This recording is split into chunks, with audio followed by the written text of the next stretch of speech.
out the other two. You'll find this quite interesting. A couple of things here. Talking about the Prague clock, Cytherean mechanism, and a flat earth design, flat earth map design, how it would be drawn. In the previous video I showed the angles in that, and I want to discuss how these GP points of the celestial bodies would form a flat earth map. So you imagine the protractor, you've got the 180 degrees there, which represents this, and this is a bagel or a donut sliced through the middle. So you've got the Arctic centre here, the equator, you've got the northern hemisphere here and the southern hemisphere here, right? So we'll take one of these, because they're both the same. It's just a slice out of anywhere around the donut, anywhere across here. We've drawn the cross there up here, slice through there. We take this, and as above, so below, right? What's up here is projected down here. But how do we get all this arc put on a flat plane Earth? Well, this is how the magnetic field flows, like this. So you've got an arc there and an arc there. But if you took both those arcs out, pulled them, flipped it round, it would come out and sit like that, right? So this arc here sits here like this, just like this. But you pop it out like that. So basically this is how they've taken the flat earth and created a ball, a spinning ball out of it. They've just taken this system here and done this with it. We have to deal with this system here. So imagine these stars, GP points on the ground, right? They're all going to be pretty crammed in here, aren't they?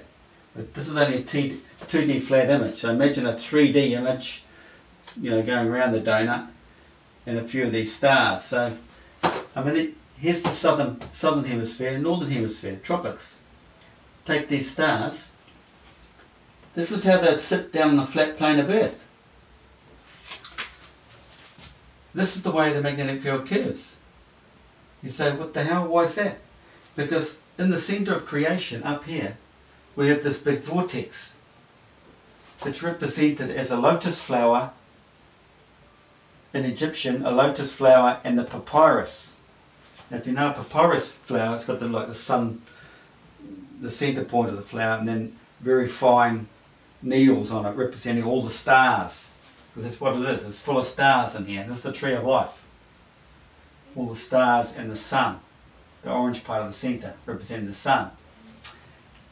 And the lotus flower is more the overlapping, which is like the petals. You know, when you get the petals overlapping like this. Because out in our southern realm, that's basically what it's doing. But that's going a bit too deep. But let's move on from there. And in the Aztecs, they describe it as a lily. And looking down on it, it's the shape of a lily. Like this. So imagine this is the vortex. So you're getting all the spiral effects happening in here. And it's that coming out of there is projected into our realm. That's non-physical. We don't see this. I only see it at night reflected into our realm. So it's being reflected out. So that centre there is dead centre of there. The furthermost point stretches right out to the tropics, or right out to the equator. The centre point from nothing, just about nothing, probably 1,000 kilometres in diameter, the place of inaccessibility, goes up and expands right out to here. That's the northern sky rotation with Polaris at the centre, because Polaris is the sun. Excuse me.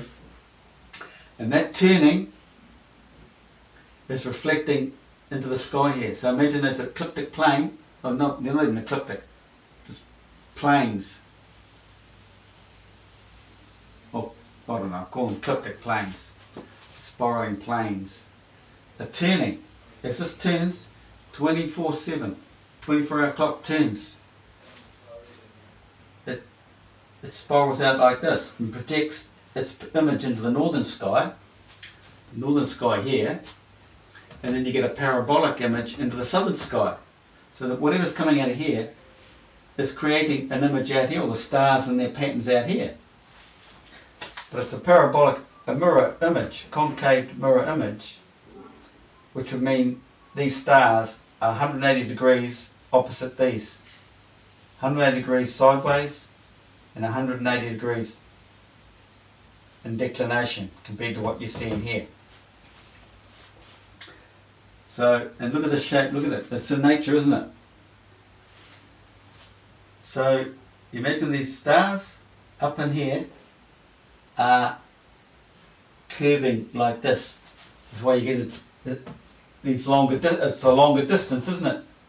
Nothing straight, there's no longitudinal line, straight longitudinal line. They're curved like that. So you're getting more area. And this is what you're getting, more area, stretching these out. You can understand that. This, that.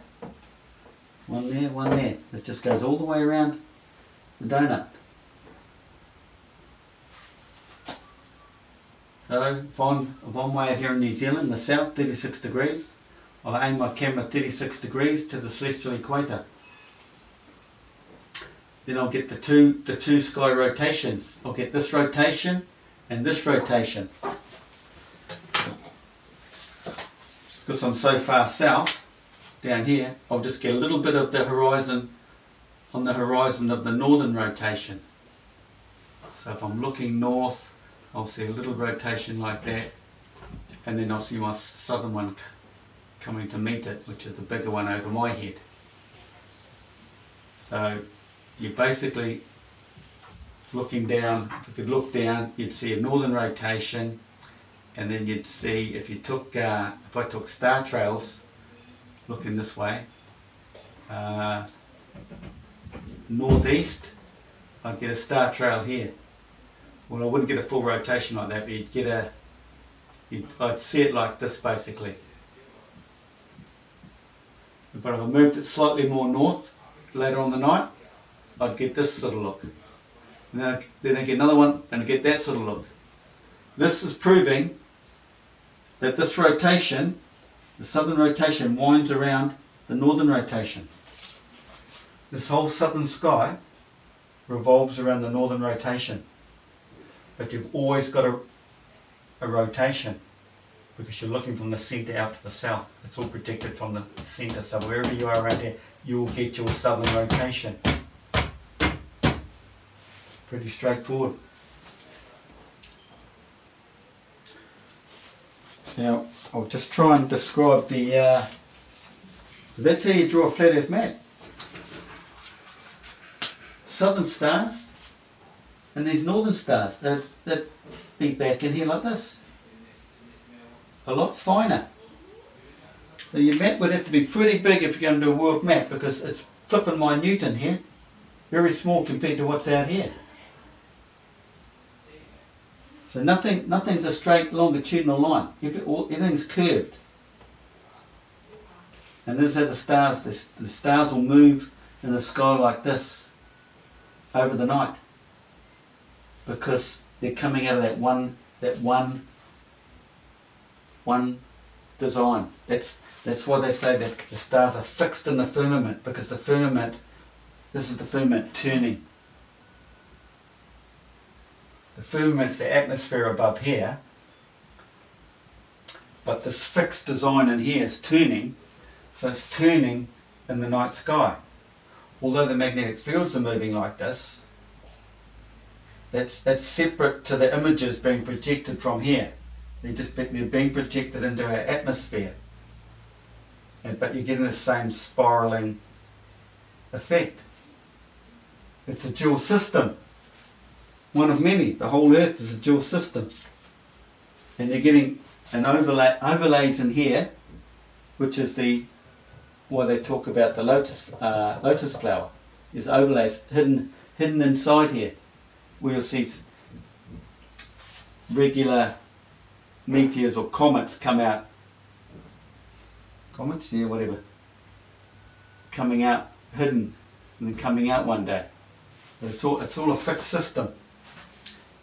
And after 25,800 years or whatever, to the day, maybe 2,160, to the day, to the minute, the same event will come back to the same point and start over again. And that's all I wanted to say about that. Now here's the Prague clock. Now I've only seen the video once, but I clicked pretty fast as to how it works on the flat earth. It's all designed off a flat earth model. It's pretty funny watching these spinning ballers try and explain how it's all associated with the globe, which is just a joke. So you take this circle here, and this circle here represents the declination of the sun, south moving back into the north. That's the seasonal change, that turning. But it also turns around this way, pivoting on this point here, because turning this way is the time clock. So you could fix that and then move this that way. So that it would turn, because it has to go around 24 hours a day, right? So that's your clock. And just your time, it's just time over the years out here. But in here you've got your main picture. So you could say, because see that cross there? So the sun's offset, that could represent the centre of the sun, offset from the centre of the circle, because the centre is the black hole. The sun projects across the black hole. The black hole sits in here. There's planets and all that go around here. There's the Milky Way. So there's the sun moving in declination, moving into the centre of the earth as it goes up and out and down, down and out, up and in. And the moon does the same thing. But the sun's over a whole year, the moon's over a month. Full moon behind the sun. There's full moon, sun shining that way. If it's placed here, it's shining that way. And this whole thing turns all the way around. 4. 2. We see the sun moving up and down in declination for seasonal changes, but we don't see it move east around the flat plane apart from the base moving. This moves, which means the sun's moving around this way if you start pulling that way. This is only due to a 2D mechanical design, but if we did, we would see it moving in the same direction as the moon, but quicker by 52 minutes per day. 3. We see the moon phasing through the zodiac over the month, but not its true path. We're not seeing it spiralling in. Check out my last video, spiralling in and spiralling out of the sun. It comes out of Fibonacci, spiral out and back in, but at the same time it's going around every day. But 4. There are no ecliptic shapes or circles in this, is there? Nothing, no. Only because the sun appears to be off centre, it gives the astronomers and all that science the appearance of an ecliptic plane, but it's not. The sun's offset. I've mentioned that a lot of times in my videos. When we see the centre circle off centre, this is representing the sun on the black hole horizon, not at the centre of the earth. The black hole is dead centre there. 5. We see Venus doing a circle, not an ellipse. And on the clock we see Venus go around the sun, but in actual fact it never catches the sun catches up to the planets when it's lapping them. The sun will be inside. The sun's inside the planets are further out. The sun is inside. So the sun will catch up to the planets. The planets don't catch up to the sun. 6. Have I mentioned the moon's spiral? Yes, I have. There's something here that's going to blow me away. Well, no. Maybe I've mentioned it. I can't remember it now. You would have known, some people have read a lot of religious texts and mythological stories and that. Oh, this is what blew me away. See, in the Prague clock, they have 4 characters up there, right? They have the guy with the mirror, so that's representing the southern reflective concave reflection, mirror image of this. Then they have a guy next to it holding a bag, and these silly so-and-sos have assumed it's some Jew with his money bag. No, it represents this, look. He's got his hand catching this point here. You check out my other videos, this point here is a divine point. This guy, he's had an awakening, that's his divine point. That's why he knows how to draw this flat earth map, design. This is the divine time and man's awakening. So that's what that bag represents. He's got his hand right there. And then you've got the skeleton, which represents his past life dying off spiritually, his physical birth mentality, dead, gone. This is the Jesus story, being born again, being killed off and rising and 3 days later. So he's showing the dead person. And then there's another character out there. He's holding, is that the guy holding the sword? No, that was the guy. Maybe it is, holding the sword. That could represent the double-sided sword being the centre. Represented in here as the cross, the double-sided sword. It's to do with the King Arthur story and all that sort of thing. And you would notice in some stories they've got, they mention like a bag tied up. I can't explain it properly, but it describes this, a bag, oh yeah, a bag with a tie, tying it through like this, because all religions are all referring to this divine moment in time. He's talking about a rubbish bag with it tied exactly like this. And another mythological story or in Christianity, it says his brother went off and hung himself. Hung himself. What does that look like?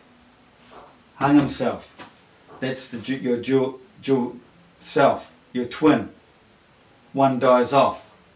For you become one. It's a dual system, spiritual, physical.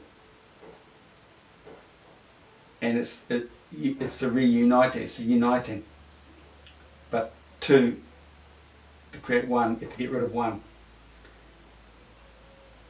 So it's sort of two sides to the story. There's the spiritual and physical coming together, but then there's the two of you, and one has to die. The stupid part of you has to die, so you can be awoken into the real world. But it's all about this point here. So you could say this cross here might have something to do with it as well. It all works in, but you have to go pretty deep. Pretty deep. Everything works out. So you've got all that. Egyptian, the lily, this Egyptian, this lily is Mayan or Aztec. Aztec, they knew all about it. They've got the Chicana zodiac sign. The Indians have the swastika, but it's all represented in the zodiac. Another thing is when they represent the zodiac sign, they mention a wall, meaning the zodiac sign has to be vertical like this, because it works like this. Works like this. This is the four corners. Because you get your three zodiac signs in each quarter. Right? Now there's another thing. We spend 9 months in gestation as a fetus. Somewhere along the line you've missed 3 zodiac signs. The zodiac signs affect the human body. They affect the organs of the human. When you were born, you were missing the minerals involved with these signs. I just saw a beautiful video. A woman described it perfectly, but I did seen it a year or so ago with Sandos Banasi. You have to find out what these are and make sure you get them into your system. You'll be lacking these salts or minerals. This is to help you wake up at this point here. Your divine awakening, the meaning to life. And it's to do with salt. Salts. We're told not to eat salts from a lot of salt from a very young age. Well, maybe they're being a bit evil to avoid you waking up. Salt. Pure water, you have to have pure water. You don't drink municipal water out of a tap without filtering it and doing things to it. And they say don't look at the sun. We have to look at the sun. It affects the centre of the brain, the pineal gland. Just watch when you do it and how you do it. Don't just straight out there full blast sun in your eyeballs, you burn them out. You do it gradually, early in the morning or late at night. Maybe sunglasses to start with. Stimulate the brain. Start having a few dreams after that. Things will start coming to you. Answers. If you've got any queries. Where was I going with this? Oh, vertical. We've got this zodiac sign vertically, right? Because this is the way the sun works. It goes up to the northern solstice and it comes back down. Doesn't it? It's coming up from Capricorn. It's Saturn down here. Saturn, sacrum, south, Christmas. It's all related down there. Zodiac sign, where was I going with this? Well, it's the way the sun works anyway. This is a declination. This is your sun and the seasonal changes. It's sort of what you have to imagine it vertically. That was Buzzy. This was Buzzy. Those characters. Speaks to the Jewish guy holding this money bag. Not a money bag. It's the sun's analemma. Certain time of your life, right there. And then the equator, the equinox is right here. This is the divine moment. 17 days before the equinox. There's another story. He bows before the cross. Bowing before this cross. The two crosses in the system. Earthly, spiritual. Another duality in our existence.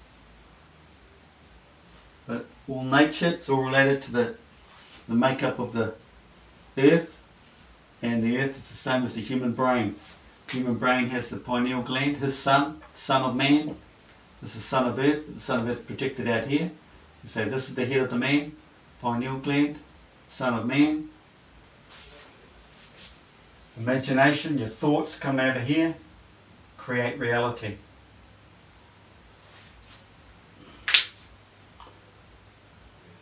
That's all I have to say, I think. It's enough for one video. Get your head around that. Remember? Imagine this. Those down onto earth. And it took me ages to draw that. I've just ruined it. A curve there and a curve there. Pop that curve up. You've got an arch over to there. And this is how we. This GPS, travelling, everything is all to do with this arc here. Celestial navigation, working on this. At that point, how would science know exactly where all these stars were if they didn't know? If they didn't know, because where it moves over the night, a star will move over the night, or this way. More or less. But they have to know this arc to know where that star will be to put in the almanac to the last minute, the sailor's almanac. They know all this. It's in celestial navigation. Yeah, go check that out. It's all spiralling out of here, a fixed system. It's fixed in all the particular stars are all fixed in here, and as they turn out, do you know where that one is? You'll know when that one's going to turn up. All this system here. Can't deny it. Okay, thumbs up, share the heck out of it. Every flat earther needs to know this system.